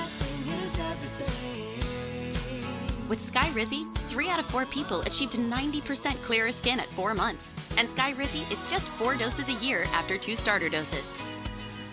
Don't use if allergic to Skyrizi. Serious allergic reactions and an increased risk of infections or a lower ability to fight them may occur. Before treatment, your doctor should check for infection and tuberculosis. Tell your doctor if you have an infection or symptoms such as fever, sweats, chills, muscle aches, or cough, or if you plan to or recently received a vaccine. Thanks to Skyrizi, there's nothing on my skin, and that means everything. Ask your doctor today about Skyrizi, the #1 dermatologist-prescribed biologic in psoriasis, and visit skyrizi.com or call 1-866-SKY-RIZZI to learn more. At Andy's Automotive and Truck Services, they know that your company's fleet represents your business, your reputation, your pride. So Andy's Automotive provides after-hours and mobile service to keep your fleet in top shape. And this month, Andy's is offering new fleet accounts a 25% discount, up to $500 off your first repair. Experience the service difference with Andy's Automotive and save money with a new fleet account.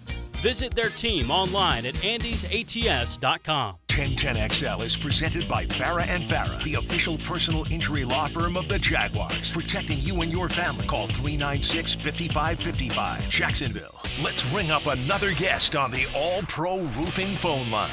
And back here on the High School Spotlight, 1010XL 92.5 FM, as we are getting down to it in the regular season of high school football. Only 3 weeks remain before the playoffs get underway, and it's all about playoff positioning all over the region. With that, let's head out to St. Johns County. Steve Price of Ponte Vedra, the Sharks, have won 6 games in a row and are clearly one of the best teams in Northeast Florida. Coach, how we doing? Doing well, thanks. Coach, opening night loss, tough loss to Bartram by a field goal, and then good grief. Since opening night, that last Friday in August, you guys have not lost again. You've won 6 games in a row, most of those games in dominating fashion, and now you control your own destiny for a district championship. Boy, what a season you guys are having out there at Ponte Vedra. Yeah, it's been an exciting year and an exciting season for our kids. It's been a lot of fun so far. We'd like to keep it rolling.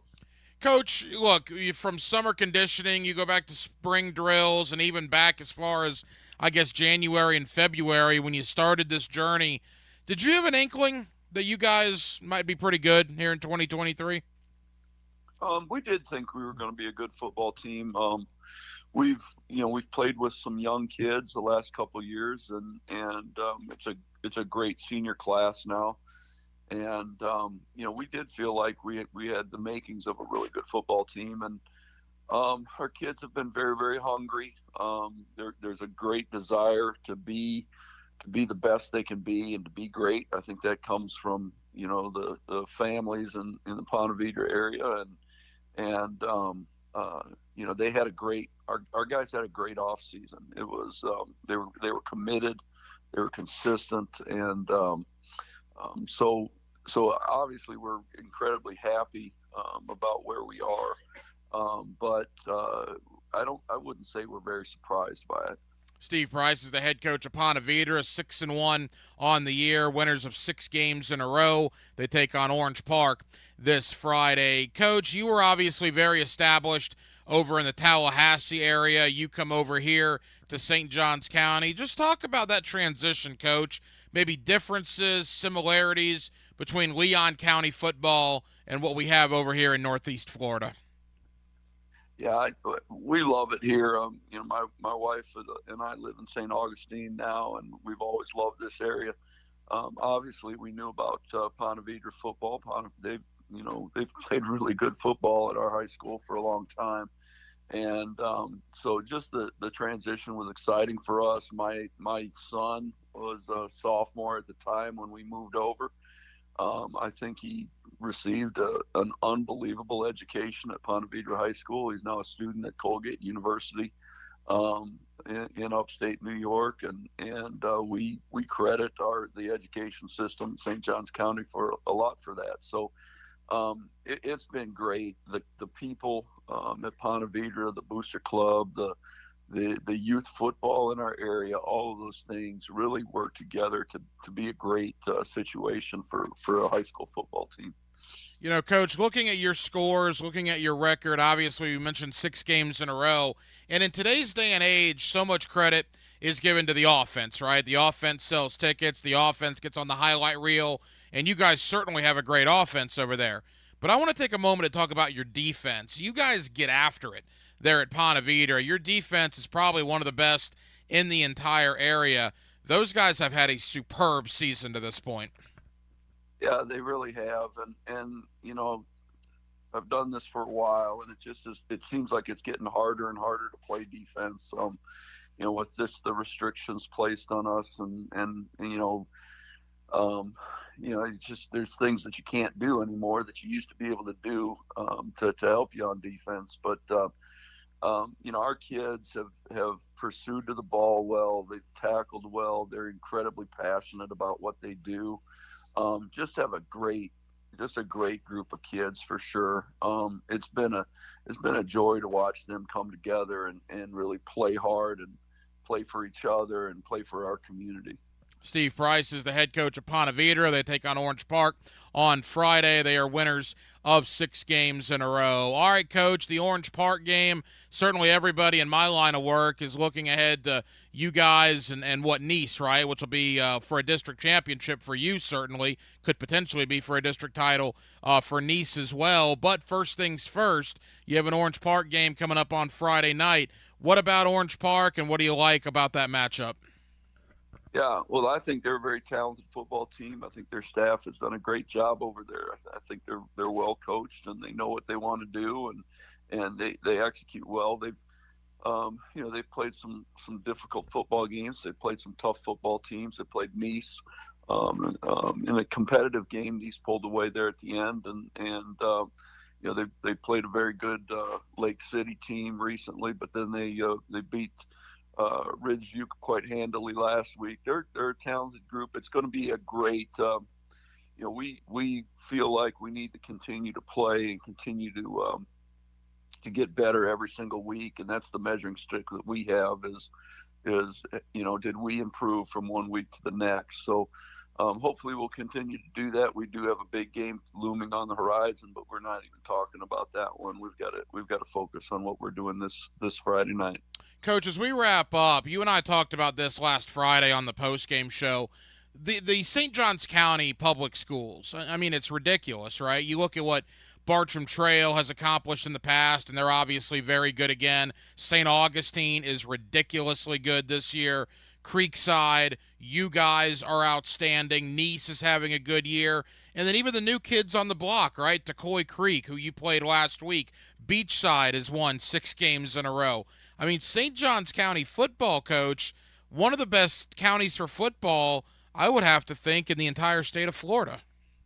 I certainly think so, and I think it's just a real testament to the administrations of our high schools and their support of our entire schools. Our schools have great academics. They have great extracurricular activities. Our bands are outstanding. Our athletic programs are outstanding. I haven't met all the athletic directors in the county, but the ones I've met are very impressive. It's an amazing place, St. Johns County, and I'm really happy to be a part of it. I think, I know all the other head coaches in our county, and I think they are all fine men that do the job for the right reasons and want what's best for our kids and our community. And it just makes it a lot of fun to coach in this area. Steve Price, the head coach of Ponte Vedra. They are winners of 6 games in a row. They will take on Orange Park this Friday night. Coach, best of luck, and we hope we're talking to you on the Friday Night Lights post game. Thank you, my friend. Thank you, Hacker. I appreciate you. We got a great show for you today. Join the 1010XL Podcast Network. A big show. Now you can find all your favorite 1010XL podcasts in your platform of choice. A king-size show. You dream it, we build it. CSS Fireplaces and Outdoor Living. Turn your backyard into an outdoor living oasis with CSS. Your #1 choice for custom outdoor kitchens, grills, fireplaces, pergolas, and outdoor living. Because you dream it, we build it. CSS.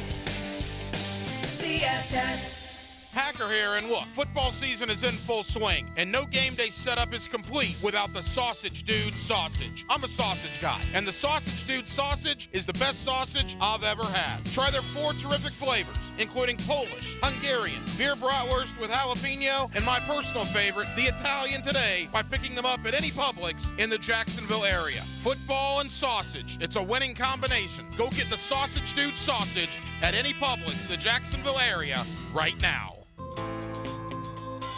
Come on, admit it. Almost everyone you know seems to be playing pickleball now, right? So whether you just want to learn how to play or you're ready to show off your elite pickleball skills, The Y is the place for you.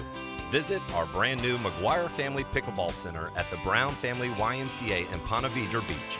5 top quality outdoor courts and 3 amazing indoor courts where you can learn about dinks, dill ball, falafel, the kitchen, and more pickleball slang at the Y. Hi, this is Dave Barker. Multi-unit hair grafting is now available at IHRS and can give you 3 times more hair in one procedure over a traditional hair transplant. Multi-unit hair grafting gave me more hair in one procedure and within my budget. You can grow your hair back with this exclusive new procedure. Call for a free evaluation. Call IHRS 904-777-IHRS 777-IHRS 777-4477. The All-Pro Roofing phone line protects you from boring radio. Hello? What are you doing here? I don't know. Listen for great phone interviews all day on the All-Pro Roofing phone line. The calls have been pouring in. On 1010XL. Pickett here. Zero Res turns 19 this month. To celebrate, just say happy birthday, Zero Res, and they'll give you $50 off your cleaning. Some minimums may apply, so give them a call. Happy birthday, Zero Res. Spelled forwards or backwards, it's the right way to clean. Zero Res. Here's your 1010XL First Coast Community Calendar. Your high school girls can join the Duval Tides girls rugby team. No tryouts and no experience necessary. Learn everything you need to know at Jack's HS Girls Rugby on Facebook and Instagram. The Knights of Columbus 5535 annual golf tournament is November 6th at Glen Kernan Country Club. To find out how to play or sponsor, call 249-5535. The Walk in the Leukemia and Lymphoma Society Light the Night Walk on November 16th at UNF. Register at lightthennight.org.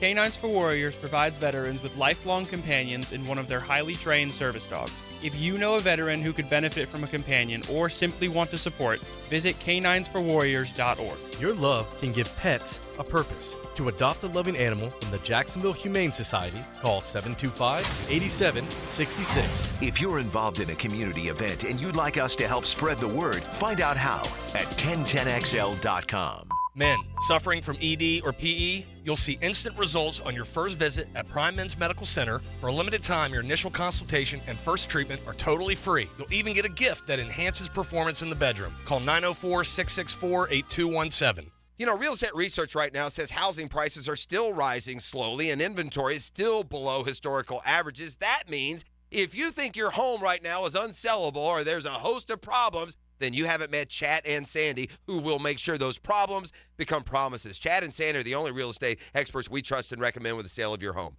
Chad and Sandy guarantee your home sold at an agreed-upon price and deadline, or they will buy it. No required costly repairs. Pick your move date. There are no long-term contracts. Derek and Ashley out in St. John's Harbor said we were building a new home, but we had a big problem. 2 months on the market, and we had no showings and no offers with another agent. We were super stressed. Then we heard Chad and Sandy guarantee sale on the radio and hired them. They created an amazing plan to sell quickly and maximize price. The home sold in 10 days for more money than the previous realtor had listed. That's the promise and the proof of ChadandSandy.com. Go there today, ChadandSandy.com, or call them in office, 904-414-6200.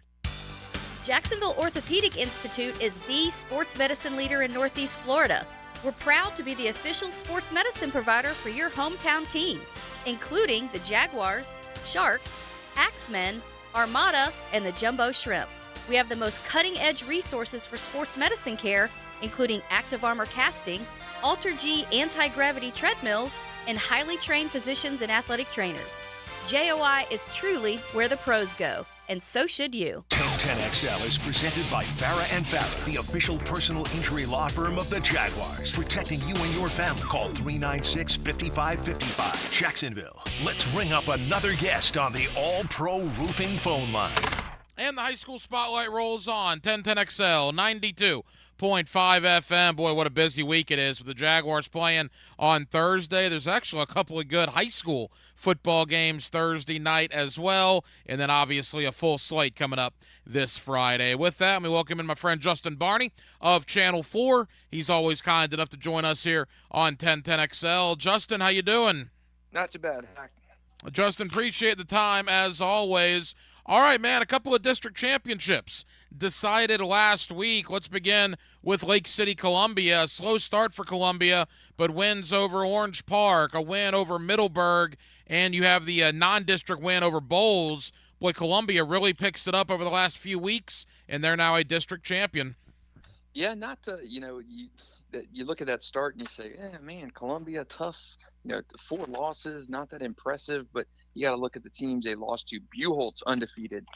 DeLand, a 5-win team. Madison County, always difficult to play. And then Trinity Christian. So you lose those 4 games right out of the gate, and you bounce back with wins over Orange Park Bowles and now Middleburg to wrap up that district title. And a tough start for Brian Allen's team, but you see them found their footing when they needed to. And those losses really early in the season are going to help them come playoff seeding time. They're going to have a high seed, and Columbia just getting finding their footing at the right time. And also, look at Middleburg, what they did. They had a tough schedule to start, and they found their footing as well, including that huge comeback win over Clay. So Ryan Wolf and the Broncos getting things done despite that loss to Columbia last week. So good seasons for both of those teams, and possibly 2 playoff teams as well. Yeah, it goes to show you it's not how you start, it's how you finish, particularly with district playoff time right around the corner. That leads me to Baker County. They are also a district champion as Baker County knocks off Yulee. Baker County got off to a bad start, but wins over Baldwin, Fernandina Beach, and now Yulee, and Baker County once again a district champion. Yeah, it's kind of like you just mentioned. It's how you finish the season, and they have started rugged. I mean, they started with the 12-0 loss to Bradford. It's not a bad loss at all, but you're wondering what's wrong with Baker County. What's in the water out there? Your offense is struggling to put points on the board, and you just didn't get it done. And lo and behold, you catch fire mid-season and wrap up another district championship. And with them, it's you had to get out of the way of Yulee, and Yulee had been the hot team, 5-1 start, but you host the Hornets and you kind of clamp them down. It's their 3rd win over Yulee in the last 16 games, I believe. So Baker County and Coach Kevin Mays clearly have that second half of the season formula down pat. They beat Yulee in the playoffs last year as well. So Baker County going back to the postseason and as a district champ. That region's interesting, and I know some people, not any of the coaching staff, just some fans, some alumni at Baldwin, at Baker, and even at Yulee, and they're telling me, you got to wonder how they approach these last few games. You got to avoid Bradford, right, as long as possible. So in that region, it might almost be better, Justin, to be the 6 or the 7 seed as opposed to the 4 or the 5 seed, right? I mean, you got to try to avoid Bradford as long as you can. Yeah, you want that playoff season to go as long as possible, and that is avoiding Bradford at all costs. And if you can duck the Tornadoes at least until round 3, that regional final round, that's the idea. And hopefully you catch Bradford sleeping on a regional final night. I don't think that's going to happen regardless of who plays the Tornadoes, but yeah, you don't want to play Bradford certainly in round 1, and round 2, if you can avoid it, perfect to do that. And you hope things come together as they may for that regional final, which will be the 3rd round. And that's kind of like a Bartram Trail Buchholz last year. Bartram handled Buchholz in the regular season. Those 2 teams collided again in the regional final. Bartram was 12-0 going in that game, and Buchholz ends and wins that game 21-20 to get the semifinal spot. So similar thing with Bradford. You don't want to play Bradford in the 1st or 2nd round. Avoid them to that regional final round if all possible, and hope for an upset. Justin Barney of Channel 4. Justin, last week we talked about Ponte Vedra and the pleasant surprise they have been. They continued that hot streak last week in a win over Tocoi Creek. Bringing it to Duval County, I think Riverside's probably on that same parallel, right? We didn't, or at least I didn't talk much about Riverside coming into the year, but good gracious, look at what they've done the last couple of weeks. Riverside getting hot now as the season comes to an end. Yeah, and it's kind of Riverside last year. If you followed them last year, they didn't have that fast start. They struggled and kind of limping along. You had a new coach. O.J. Small had resigned, and Antoine Nicholas got elevated to head coach. And it took him a little while to put it together. And I asked Antoine earlier this year at one of our games of the week if things felt different for him at this point in the season, which I think was week 2 or week 3. And he said, it's so much different now with the season under his belt, and things felt more normal, and he had gone through a full season and wanted to be able to carry that momentum from the second half of the year over to this season, and they certainly have done that. You look at Riverside, you could probably be 7-1. They lost to Rains on a disputed call at the end where some time clock management issues, and Riverside really felt that they had done enough to win the game. Raines wins on the last play on a walk-off touchdown. So yeah, you were figured things out if you're Antoine Nicholas. You needed to win, close out strong last season to make the playoffs. They did as the number 8 seed. And oh, by the way, they beat the number 1 seed Jackson in the first round of the playoffs. And you've kind of parlayed a little bit of that momentum into year 2, and they've got some darn good players, a lot of underclassmen players on Riverside who are going to be a problem not only the end of this season, but next year as well. You look at a guy like a Tayshawn Gelsey, Miles Kendrick, those kind of guys, and those guys are getting it done. Very good start for Riverside. They're going to probably finish 8-2 and hopefully have a long run in the playoffs. You know, that region they're in the playoffs is a lot of local teams, obviously, being Metro. I mean, in that region alone, Bowles, Bishop Kenny, Ed White, Raines, Riverside. I mean, that's going to be something come postseason time. That's a great one. And, last year we saw Bowles, Raines in that regional final. Bowles wins and goes to the state semifinals again. They've never missed under Coach Matt Tovlin. They've gone to the state semifinals or the championship game all 4 seasons he's been coached. But if you're Raines, if you're Donovan Maslin, if you're Antoine Nicholas at Riverside, you got to feel that you two guys are the team to maybe end that Bowles streak of semifinal runs. And I think both Raines and Riverside have the talent to do it this year. Raines has finally figured out its offensive issues, beating Ribault last week 47-18 in the Northwest Classic. So that was their most high-powered offensive showing of the year. So if you're Donovan Maslin at Raines, you hope that was the sign of bigger things to come from an offensive perspective. That defense has been pretty rock solid for the Vikings, and Riverside has been clicking on both sides of the ball. So you hope that you're positioned to be able to challenge Bowles in that regional final round. A couple of more for Justin Barney of Channel 4. All right, Justin, as we turn our attention to this week. Now, next week there's a lot of district title games, right? You're going to have Bowles and Bishop Kenny. You're going to have Fletcher and First Coast, just to name a few. This week, to me, it's all about Bartram and Buchholz. That's a Thursday night game, but good grief, Justin, the way Gainesville-Buchholz is playing, I don't know if anything's going to stop them right now. Yeah, and Bartram has done well in this series in the past. They're 7-6 against Buchholz all time, including a couple in the playoffs. One of those was last year. Buchholz, of course, won that game 21-20. But Buchholz, even with the new coaching staff, Coach Whittemore resigned, and they got a new staff in place there. But Buchholz has been able to kind of ride that wave, and they're 7-0. They are the best team in that region. I think they're probably a step ahead of Bartram at this point. That's not knocking Bartram, but just really kind of emphasizes how good Buchholz is. They've been to the state semifinals a couple times in the last few years, and they have got it all rolling now. Undefeated, have not played a schedule like Bartram has. I mean, Bartram's 3 losses are to teams that all remain undefeated, including IMG. So that is the best game, bar none, for the 3-4S title, and that is on Thursday night. Next week we get that full slate of Thursday games with Florida, Georgia in town, but this week is a little bit of a tease on Thursday night. The best game of Week 9. Certainly that Bartram Buchholz on Thursday. Why would they do that? And I don't know if the FHSAA looks at things like this. Maybe it's a Buchholz situation with their school. Why on earth would you put that opposite the Jacksonville Jaguars?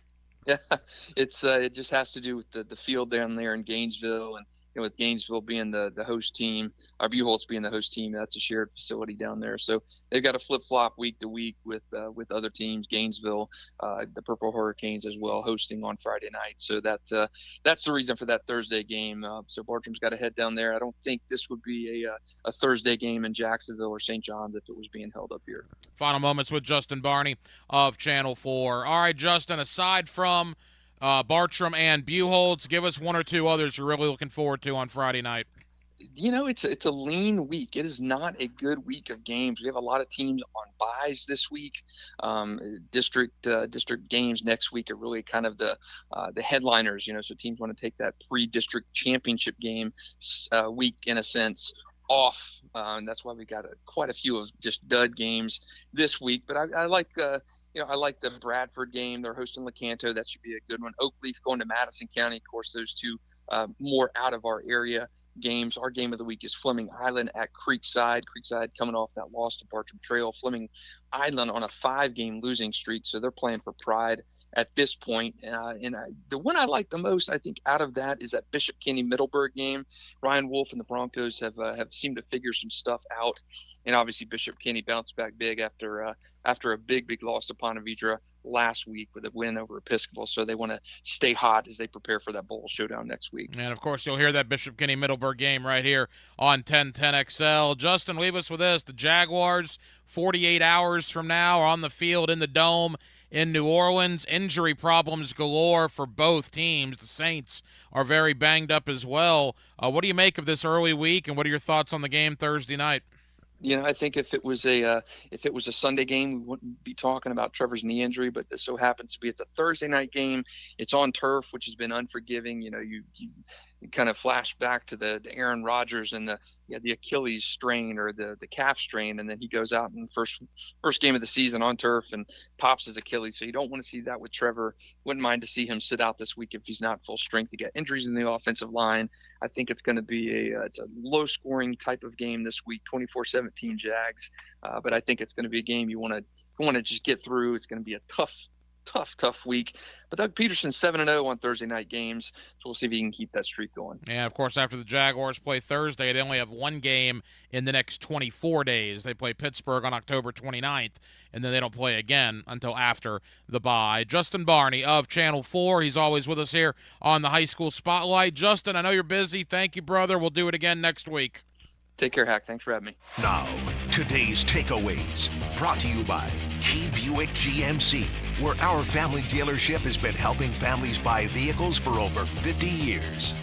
And thank you to Justin Barney of Channel 4 for joining us tonight here on Hacker After Dark. My big takeaways of the evening, well, the first and foremost is I went down to the Jaguar locker room earlier today thinking Trevor Lawrence was not going to play in the game on Thursday night.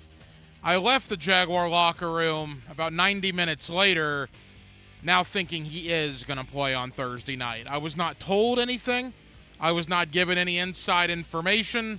Just kind of the vibe I get down there that Trevor's going to play. I would be surprised if he didn't. I've said repeatedly for the last couple of days that I don't think I would play him, but I think that is the direction it's leaning. I don't think that's 100% certain, but I think that's the direction it's leaning. We will have to wait and see what happens tomorrow. And then, of course, the final verdict will come out Thursday. The Jaguars and the Saints Thursday night at 8 o'clock. Of course, you'll hear it right here on 1010XL and on 92.5 FM. Well, we got a ton of people to thank. First and foremost, thank you guys for hanging out with us late on a Tuesday, our late night show every Tuesday, 10 to midnight. The High School Spotlight this evening, Justin Barney of Channel 4. Also, thank you to Steve Price, the head coach of Ponte Vedra. The Sharks have won 6 games in a row, and they are clearly one of the best teams in Northeast Florida here in 2023. Thank you to my friend Brent Beard. Always enjoy talking college ball with Brent Beard. You see him on First Coast News. You get him weekly as well right here on Hacker After Dark. Thank you to Demetrius Harvey of the Florida Times-Union for joining us to preview the Jaguars and the Saints. Jacob Rudner, 247sports.com, also stopped by to recap Florida's big win over South Carolina and what that means for Billy Napier and the Gators moving forward. We also had a little Jaguar locker room talk earlier tonight with Jaguar tight end Luke Farrell and Jaguar defensive lineman Foley Fatakasi, and we certainly appreciate those gentlemen for joining us here on Hacker After Dark. We'll be back tomorrow night on a Wednesday, our final show before game day. We're not on Thursday night because of the Jaguars and the Saints, so our final show tomorrow night will have former Jaguar wide receiver Cecil Shorts, former Jaguar offensive tackle Leon Searcy. We'll have Jaguar locker room talk tomorrow night with another couple of players. We'll go out to New Orleans as well, get the Saints' perspective on things on a jam-packed Wednesday night edition of Hacker After Dark. Dylan Denmark was your producer tonight. Dylan, great job as always. I'm the Hacker Ryan Green. And again, Jacksonville, thank you for staying up late with us on a Tuesday right here on Hacker After Dark on 1010XL and on 92.5 FM. Key Buick GMC. Save up to $6,500 on new Buicks to combine big savings with a low APR to fit any budget. Like 1.9% APR financing for 36 months, 4.1% for 60 months, or 5.04% for up to 72 months. Also, right now, enjoy no payment on new Buicks until 2024. Whenever you buy a brand new Key Buick GMC, it always comes with the lifetime powertrain warranty. Across the street from Tinseltown,